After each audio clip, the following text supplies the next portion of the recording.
Okay, our first panel for today is going to be about, it's a Pan-Canadian Interoperability panel.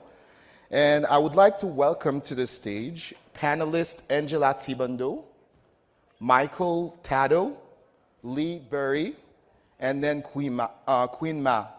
These panelists, they will explore the real-world advancements of patient summary in their respective provinces. And this session will be moderated by Abby Calra. Please.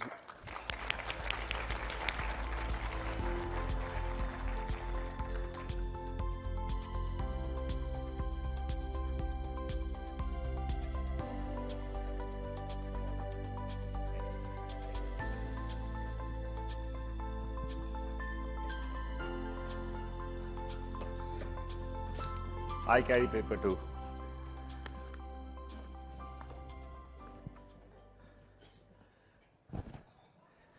Thank you. Good morning, everyone. Waldo and Bhavesh, it was not a goof up, I know that. It was part of the script. You wanted to shake things up, yes? It's a good job. You stayed to the script.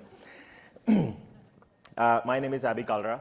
I'm the Executive Vice President for Canada Health Infoway, responsible for driving our Pan-Canadian Connected Care strategy. And in that role, my team works very closely with provinces, territories, and also the private sector to advance this collaborative journey.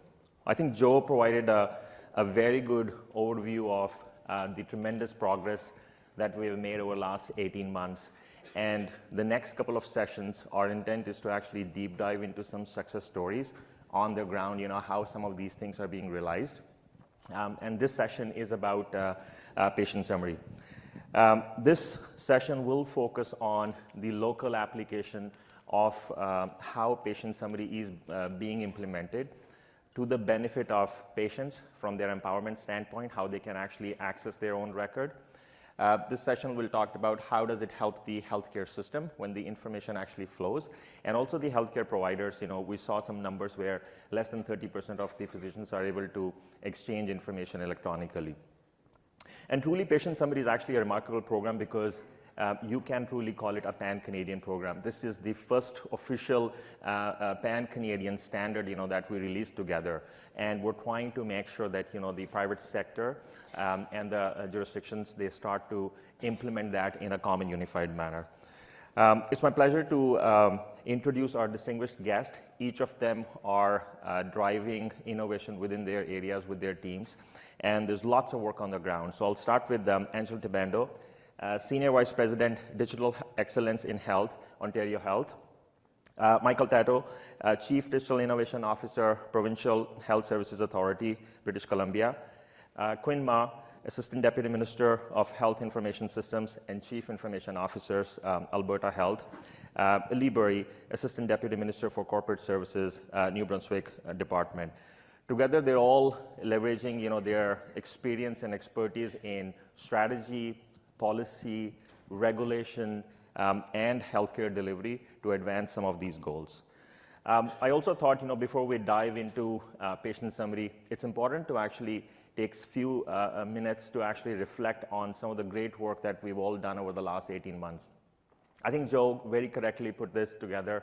I don't recall the last time we had such a collaborative and positive environment, where we had, public sector, private sector, associations, Pan-Canadian health organizations all coming together and driving towards a common goal. And I think that has been a phenomenal work as we proceed. Let me see.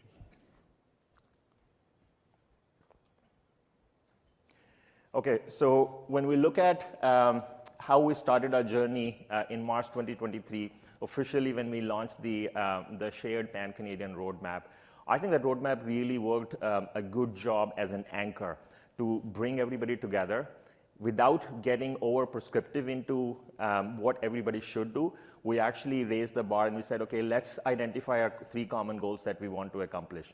And those goals being making sure that the Canadians have electronic access to their health record and they're able to exchange the information when they want to. building and upgrading a modernized health system that is truly connected care, where the information can flow, because we are in that age where the data-enabled connected care is super important to us. And finally, the availability of the data from a health system perspective. We often focus on the clinical use of the data and the information, but it is equally important for the research and the secondary use and the health system use of the data. Since March, so what have we done collective? And this is not just Infoway's accomplishment, this is our joint accomplishment of everyone in the room and folks on the stage. Electronic patient summaries, from an ideation to a realization stage, it has happened, and we'll hear some stories on the ground, where we have gone live and we're starting to see some benefits coming along. Industry collaboration, I think we never had such a momentum where we had private sector coming along together and be at the table and voicing their opinion into the development of some of this work that we're doing. So we have a strong industry table, which is represented by more than 30 vendor partners who are Canadian, international, and they bring a lot of expertise into how to actually advance these things. We heard Bill C-72. Joe talked about the details of the bill, what does it mean, and what does it mean in terms of the future. Pan-Canadian Health Interoperability Governance. We have more than 7 or 8 jurisdictions that are part of the national governance, and together they are monitoring the progress of the roadmap and the initiatives underneath it. And how do we actually bring some of the blockers together and they use their strategies to advance those. So it's a collective effort there. Pan-Canadian Health Data Framework, a very important essential component of any health system, a definition of what should a national data set look like. What do you need from a core data set perspective so that you can avoid the fragmentation now and in future. So with CaiHi, it's a solid work that is being underway, and we're actually going to see the realization of that in the coming months when it'll be launched to the market. And finally, national standard alignments beyond patient summary, so the e-referrals and some of the other things that Joe talked about, specifically HALO, which we had not thought about last year, and now it's becoming a strong reality. Quickly moving forward, what are we looking as we actually move forward into the next 12 months or so? Continue to expand patient summary. I think we have to move from a pilot to implementation, from an implementation to expansion, and from expansion to outcomes, because we have to start demonstrating some outcomes that we have promised. Continue to broaden the public-private sector collaboration, make sure that they continue to contribute and voice their feedback into the work that we're doing. Canadian Trust Exchange Framework, again, very important element. And as you can see that, this collective journey, we're not just, tackling it from a technology standpoint. We're looking at legislations, we're looking at some of the other drivers, we're looking at, the pieces like trust, which is privacy and security and consent. How do we actually bring that together? So co-developing that Canadian Trust Exchange will be a very important element for all of us. And finally, the AI piece. I think AI has come at us a lot faster than we had anticipated. So we are integrating AI into the work that we do as part of the roadmap. Be it use it as an accelerator to implement the standards, or be it to actually help the physicians, with clinical burnout and start to produce some high quality standardized, output from the work that they do in primary care. So these are some of the works, that you will see over the next 18 months or so. So with that, I would like to actually start the presentation. So we'll have each of our guests give a quick overview into the accomplishments within their region, and they'll focus on patient summary application, because patient summary has a number of use cases and different variety of application of it. So they're going to talk about that. We'll start with Alberta. Quinn, go ahead. Thanks, Abby. I'm really excited to be on this panel. The patient summary topics are a really important one. Just like ADM Joe Voisin mentioned, I just want to build upon that. Information integration, interoperability, it has been and is a strategic priority within Alberta. We've invested in Alberta NetCare over the last 15 years. Also, we just finished rolling out a single clinical information system across our hospital system called Connect Care. So we've really pushed hard on this file, and it's an important file in Alberta. we do know there's work to be done in the community. As mentioned in the keynote presentation, there's information that's fragmented, information that's siloed in the community. So, I think this patient summary work is really important, thanks to Health Canada and Infoway for their leadership on the file. And just talking a little bit about where we're at with the patient summary. As you know, it extracts the most important information from the EMRs. Obviously, if you were an ER physician, I've talked to a few of them. Lots of people present in the ER, and the ER physician won't know their story. The ER physician will see the lab tests and some of the other diagnostic reports, but they really don't know the underlying, problems and what the medical history is in terms of a conversation. So, having that information from the community is really valuable. We're excited that we're working with MicroQuest right now. They're the first EMR with the certification process. And it'll be available to 125 MicroQuest supported clinics in Alberta, and it'll be an important information set within Netcare. Thank you. Lee, over to you for New Brunswick. Yeah, thanks, Abby. And again, echo the comments. Thanks for the invite to participate in this. So for New Brunswick, very similar, I guess, to Alberta, and from Quinn's perspective, we're very early days right now of looking at a province-wide clinical information system. But that's one of our challenges, right? And I think a number of jurisdictions face that is, how do you continue to move forward some of these priorities when, as Joe had mentioned this morning, there's just still a number of challenges when it comes to connection. So we really have taken an opportunity through My Health MB over the last number of years to see that as a platform that we can literally put in New Brunswickers' pockets.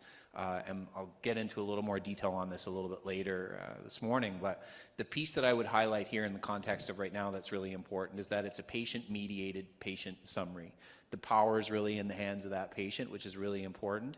And it's become a product and a platform that New Brunswickers have been able to become very familiar with. So it was a very logical choice in working with a wonderful partner in VeriSource to say, how can we take the patient summary and start to build it in as another value add, as another add-on within literally the product that many New Brunswickers are already carrying around in their pocket. And so, the value of that is that no matter where you are, not just within New Brunswick, but if you're anywhere outside the province, in other areas across Canada, wherever you are, you've got that information in your pocket, and it's a secure way to share that critical information with clinicians. That's been one of the pieces that we've heard from clinicians as well, is as we've worked through My Health MB and put more information into the hands of New Brunswickers, sometimes the clinicians don't have that same read, like Quinn had mentioned. So this serves as a way to do that, and we'll be sharing a little bit more on that a little bit later. Thank you, Lee. This is amazing, the patient empowerment. BC, Michael, go ahead.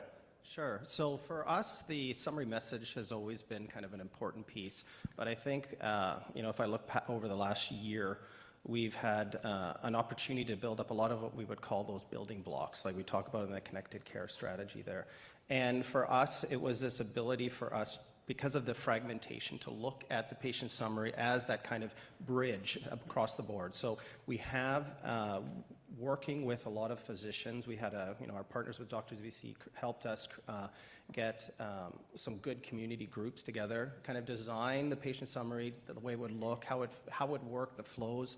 And so now we are ready to deploy. We have a lot of partners, I would say, in our Island Health Authority, the main acute center as well, and some of the community practitioners are looking right away to start looking at how we deploy. But what we're also doing is ensuring that this is part of the patient flow as well. So in British Columbia, we just deployed our new version of our provincial patient portal, and patient summary is on, to come into there. So that's an important thing. Right now it is very much a transactional patient summary we have. We are going to move to that mediated view where the patients get the best patient summary possible. And also, one other thing is, we deployed our digital referrals and orders solution, so now we're actually starting e-referrals. Patient summary is a really important part of that, because too often referrals come, yes, there's an information, but the ability to pull and see that most important pieces of information for that patient is, I think, very vital for the health system. Great, thank you, great overview. Over to you, Angela. Talk about what's happening in Ontario. Lots of interesting things. Great. Thanks, Abby, and thanks for having me. I'm really happy to be here to talk a little bit about what's happening in Ontario. And I did say to Abby, I'm going to go off script. You have in your materials. Everybody's going off script today. Yeah, go ahead. You have in your materials some background on what we're doing in Ontario on the patient summary and the roadmap and the work that we're doing. But I wanted to just step back and take my few minutes to talk a little bit about why this is so important for Ontario. We've been in the business of building a provincial electronic health record for at least 15 years. It's a slow build, a long build, but when you think, as all my jurisdictional partners are, we're bringing information from all aspects of the province into one consolidated, comprehensive record. That takes time and that takes effort to make sure it's quality and it's comprehensive. But I'm happy to say that in Ontario today, we have over 130,000 healthcare providers who have signed up to use our provincial services and our provincial electronic health record. And at any given time, we have 80,000 active users, which means they're using this information as part of their care process to make clinical decisions and to really expand what they know about their patient who is in front of them as they're caring for them. And that's the purpose of the provincial electronic health record. So we see it being very useful. We see it being embedded and part of the care process in Ontario, which is critical. We have in our provincial electronic health record, we have, of course, the lab information, drug information, we have the diagnostic images and reports, and we even have some clinical information from home care and acute care.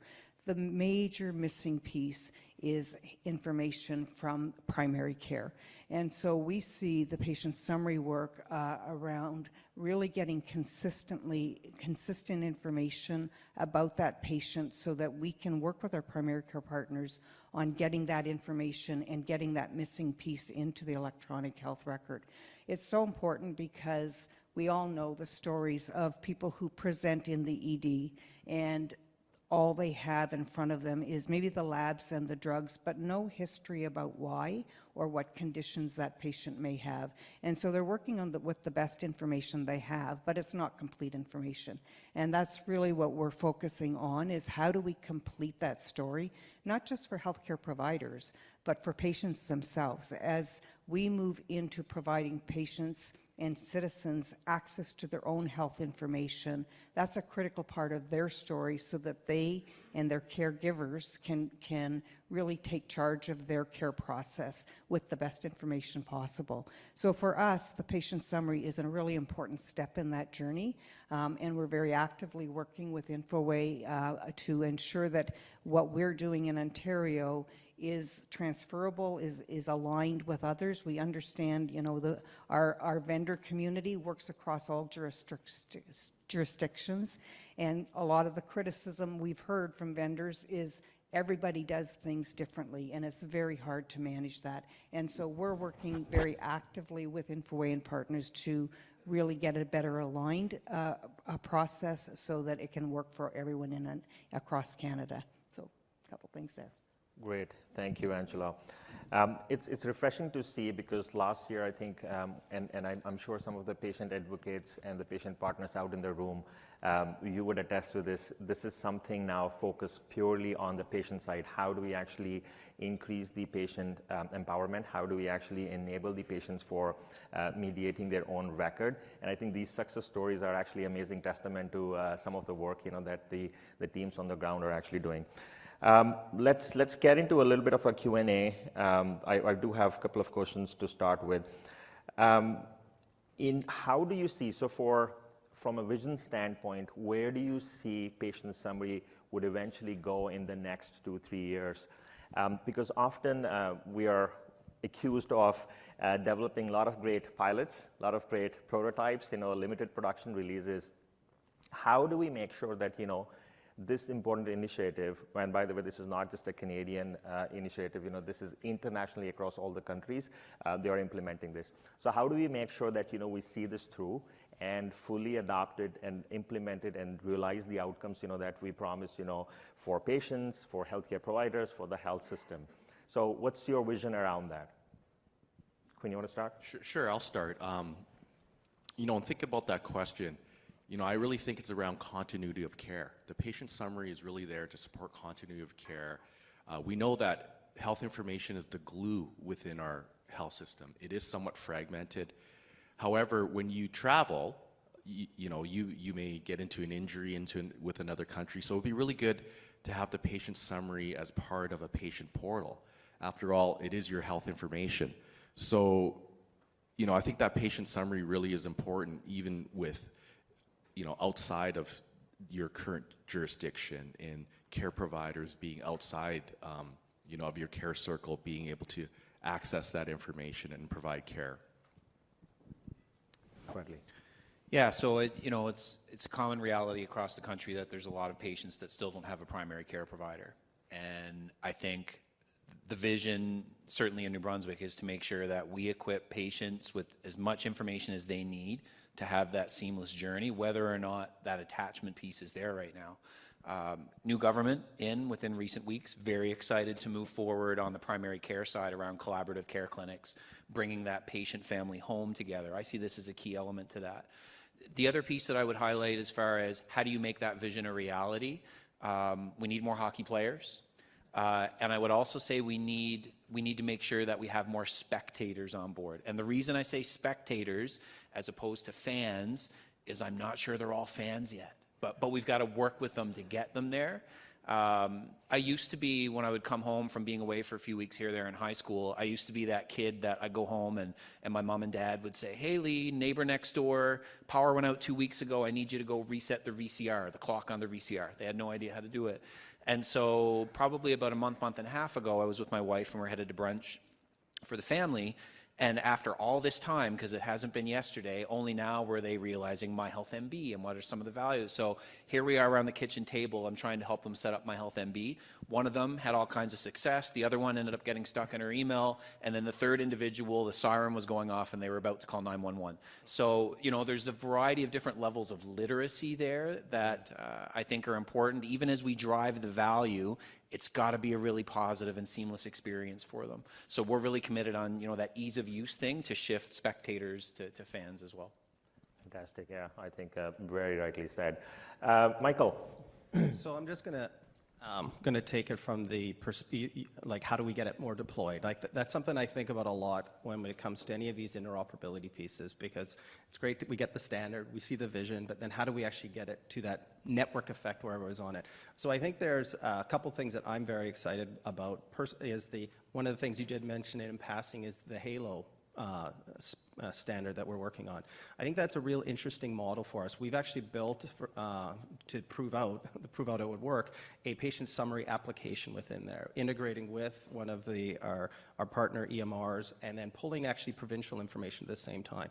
And it really is, because how do we get it into that baseline where it's an easy thing to do to create a patient summary? So I think there's the technical things we need to look at mitigating across to have the scale. We've got to look at our partners, but we also got to look at our physician partners. How do they, BC, where we have with our new kind of payment model for certain types of physicians, they actually get reimbursed to do a patient summary, which I think is an important thing to kind of get those type of burdens out and then get it into the patient's hands right there, because the unattached patient problem is big, and this does allow them to at least be somewhat attached to the system as well. Mm-hmm. Yeah, and it's funny you mentioned Halo. I think both Ontario and BC really are advancing this piece of work. And I believe, it could actually, all the heavy lifting that you both are doing, the two jurisdictions, could actually benefit the remaining jurisdictions, who may not have capacity right now to implement. But what you both are actually doing as part of that is also enabling the private sector ecosystem. If you actually enable them, then I think the rest of the jurisdictions get to benefit from it. So it's a very interesting, and I like the way you said, how to integrate that with patient summary. Angela, how about you? Great. Thanks, Abby. I think one of the things you just mentioned is really critical in this, and it is around the partnership. In Ontario, it's a large province with a large geography with various needs across the province. And so at Ontario Health, our role is the system operator for the province. So what does that mean? That means basically understanding and ensuring that the healthcare services that need to be available in Windsor, those same services are available in Sudbury or in Ottawa. And so ensuring that we have the spread and scale so that all citizens of Ontario are having equitable access to services. And so as a system operator, we really have to look at our regions and the differences in the regions and work very, very closely with the partners in the regions, whether they're local primary care practices or local hospitals or the vendors who are supporting those organizations. And I often get questions about, competition or overlap between what the provincial services are and what the local services are.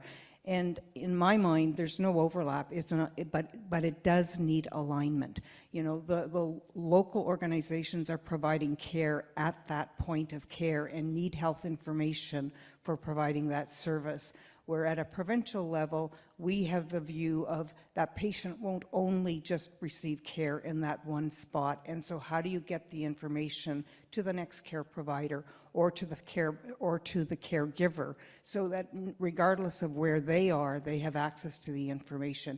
That really takes a lot of coordination and a lot of trust in each other and a lot of working together to make sure that we're not overlapping, but we're really aligning our separate roles across the province to make it work. Okay, great, thank you. With respect to patient summary, I think we've always seen, or for that matter, any new program or functionality, usually the change management, is a big issue because you are introducing a new workflow into the system. And I believe, AI and some of the tools that, AI offers has an actual role to play in making that seamless change management.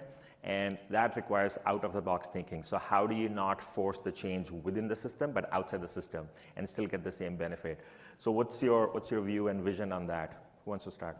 Sure, I can start.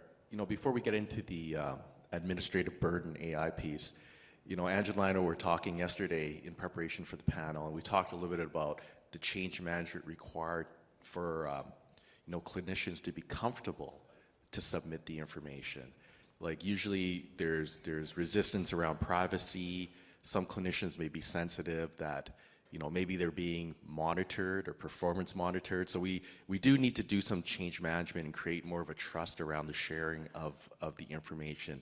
And then also making sure that privacy rights are respected such that something isn't being inadvertently disclosed that may stigmatize the patient. I think those are all important topics to address in terms of change management. And yes, with the AI tools, I think it's something that we really need to look at because, my sense is that we've turned a lot of clinicians into data entry clerks when we really need them to have face-to-face interactions with the patients. And, I really hold great hope and optimism around these type of AI scribe tools to improve efficiencies. I agree. Corey. Yeah, so I would say there's many things that I'm very fortunate that our team has done well in New Brunswick around My Health MB, but absolutely one of them at the top of the list is with respect to clinician engagement. And I would certainly offer that, I know Chelsea's here and Emmanuel's here from Department of Health as well. We'd be happy to share all of our learnings and our scars that we've developed over the years, but where we've arrived to now is a very, very robust framework in how we engage with the clinical community as we move these things forward. So, to Quinn's point, building off of that, that's key. People need to feel like they're a part of the process. And, patient summary and where we go with that's an extension of it. When we were looking at our lab reports in New Brunswick and looking to turn that functionality on last year this time, or maybe a little bit later, even politically, there was some sensitivity and concern around that point, around how that, what are the risks that are associated with it. So that risk management piece is really important as we move.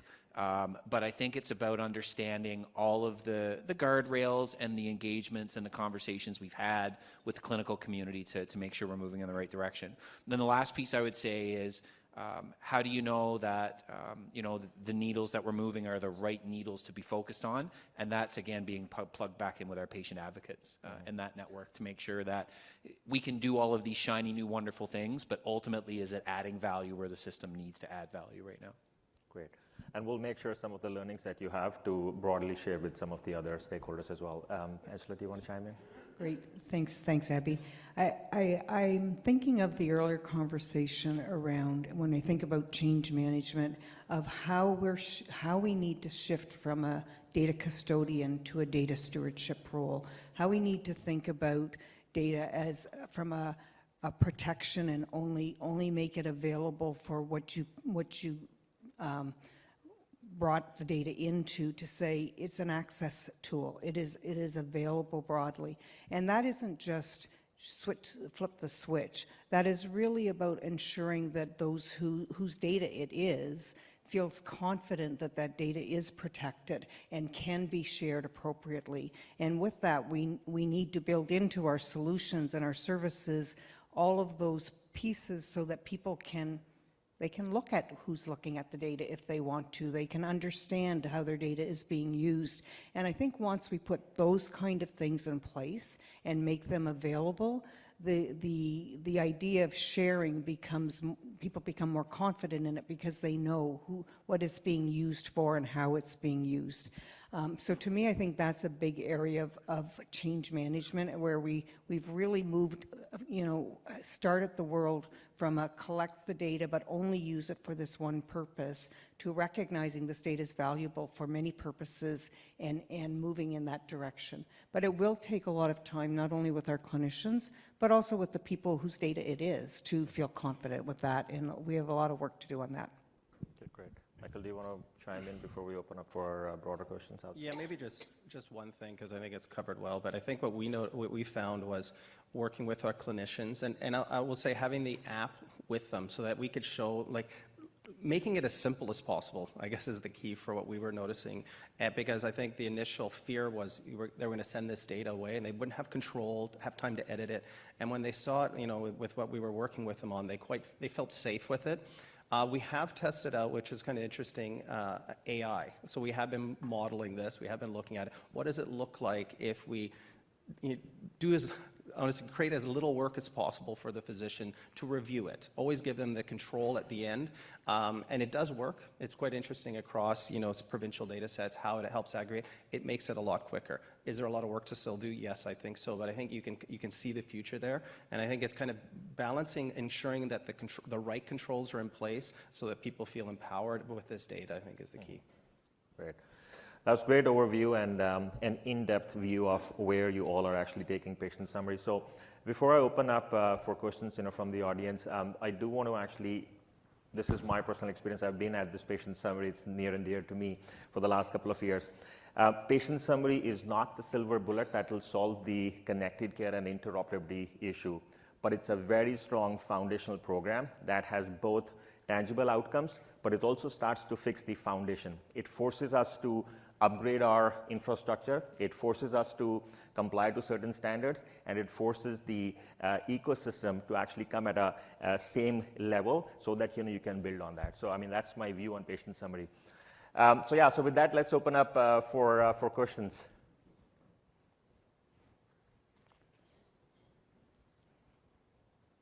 I'm the only brave one right now. I'm a patient partner, and I'm wondering if any of you have included the patient's own summary in the patient summary, written by them, contributed by them, information that might be social, family, cultural, and also strengths and goals.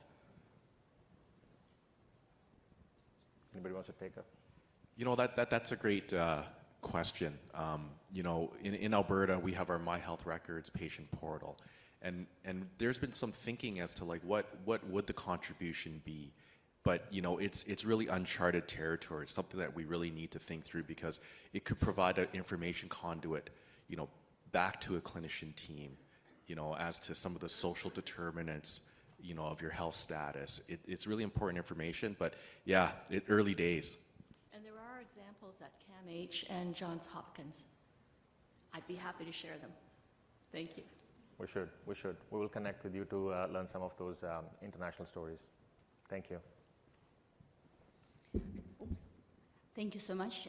Irina Roy, Accenture, and I'm very well aware of patient summary initiatives, working with Angela and as a team in Ontario implementing that. I want to ask provinces, How do you manage the authorship? Is it one patient summary for a patient, or is it multiple patient summaries? As you mentioned, there's not enough primary care physicians. Not every person has a primary care physician.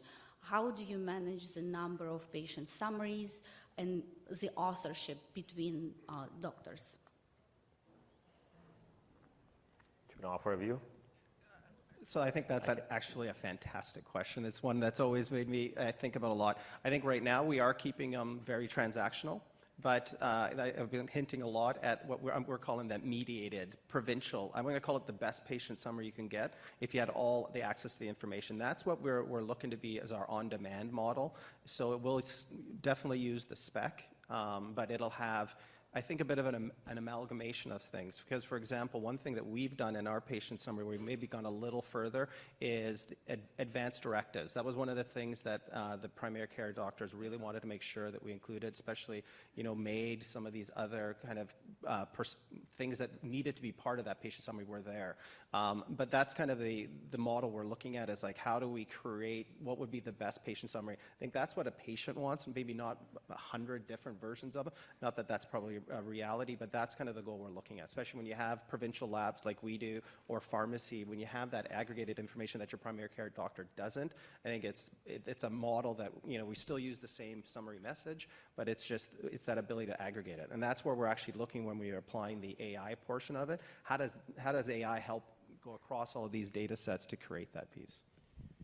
Maybe just to add to it, it is a detail that needs to be sorted through, because you could be seeing multiple physicians that then contribute multiple patient summaries.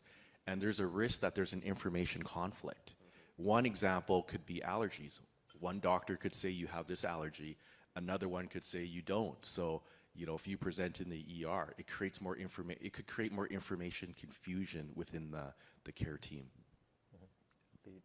Yeah, I was just going to say same thing. And we're really lucky in New Brunswick with VeriSource that I mentioned around kind of a gateway as a service functionality that we use. So it's able to pull in from a variety of different sources into one platform. But it is a challenge as we get more data in there and it's coming from a variety of different sources. How do we make sure that that's that true, up-to-date, accurate record? Mm-hmm.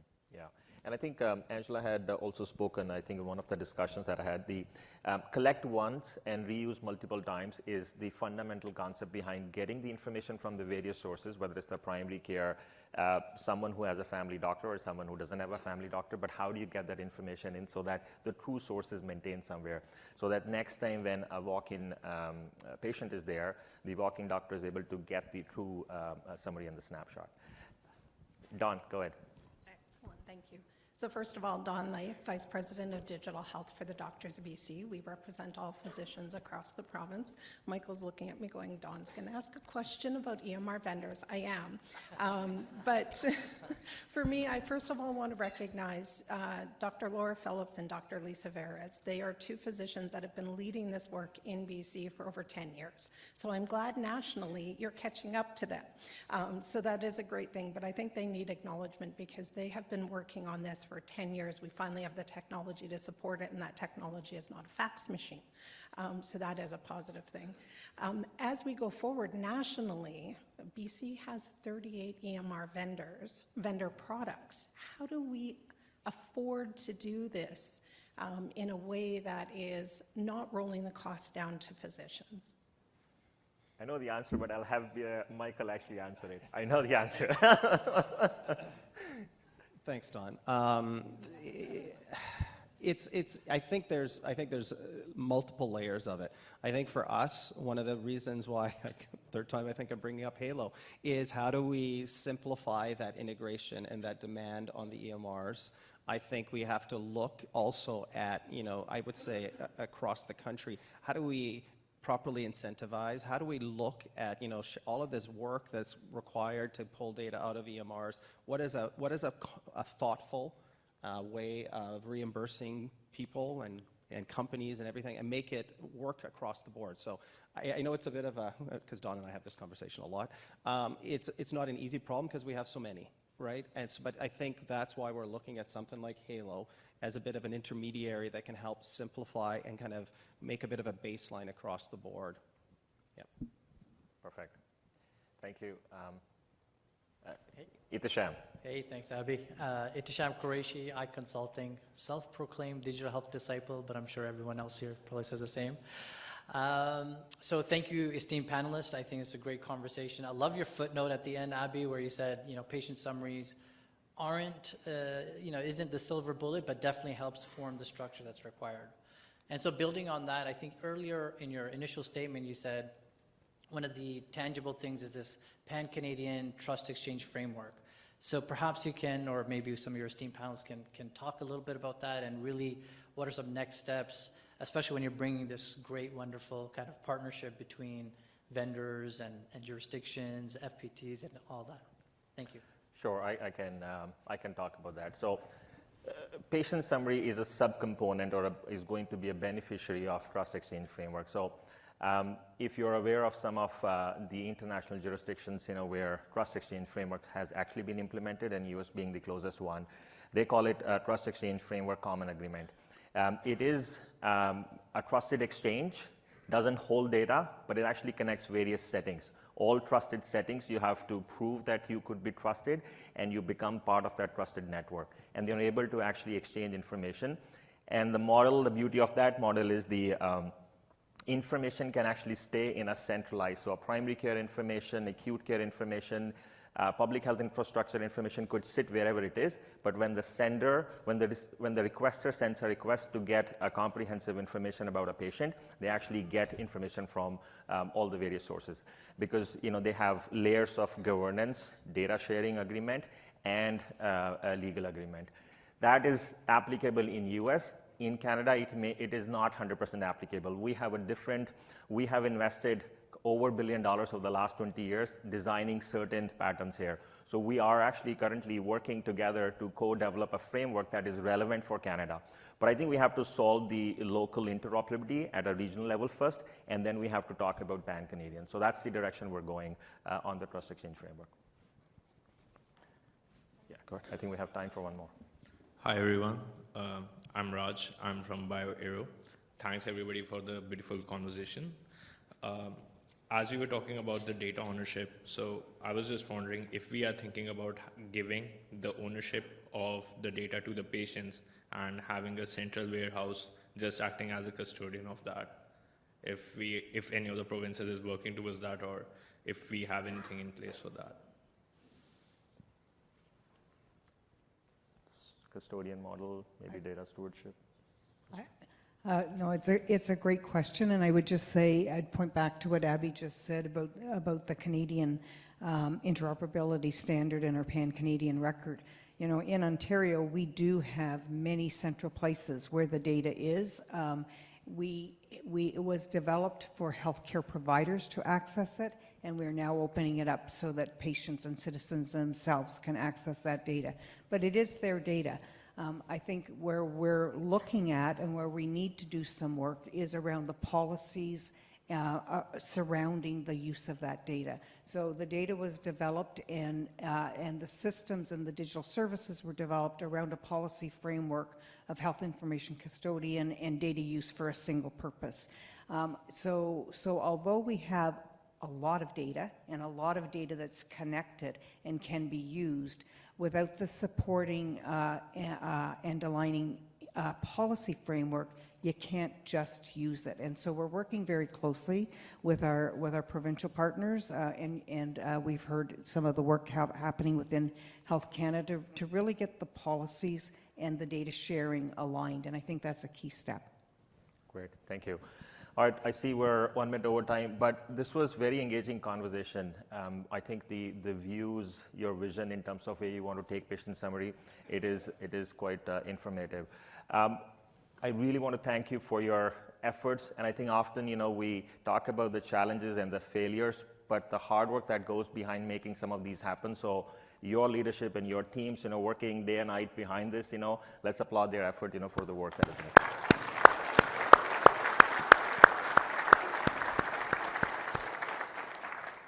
Thank you.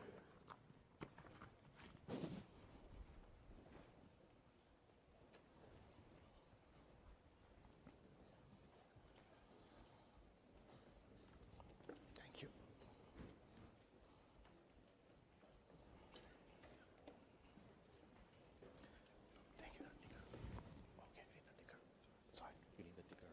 Oh, that's okay.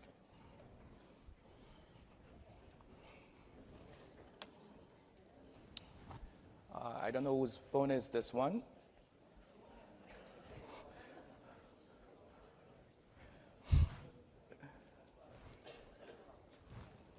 You're welcome. I'm coming back anyways. Okay, that was our first panel for the day. It was a fantastic panel and very engaging, but some of the key takeaways, I mean, for me personally, I think there's no connected care without data standards. Let's agree on that. And as Abby pointed out, patient summary is not a silver bullet, right?